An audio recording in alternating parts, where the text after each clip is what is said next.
দ্বিতীয়বার ক্ষমতায় আসার পর মুসলমানদের উপর যেভাবে জুলুম নির্যাতন চালিয়ে যাচ্ছে তার প্রতিবাদ করার ভাষা আমাদের নেই।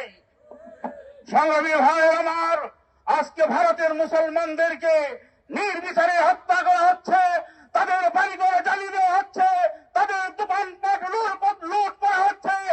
স্পষ্ট ভাষায় বলে দিতে চাই, যদি সেটা বন্ধ করা না হয় তাহলে সারা বিশ্বের মুসলমানরা ভারত অভিমুখে লং মার্চ করতে বাধ্য হবে। আজকে ভারতের মোদী সরকার একটি খুনি সরকার, ভারতের মোদী সরকার একটি সন্ত্রাসী সরকার, ভারতের মোদী সরকার একটা মানবতা বিরোধী সরকার।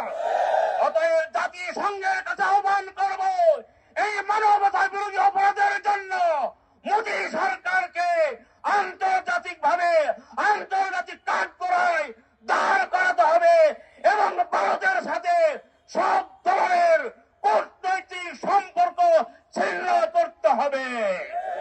সংগ্রামী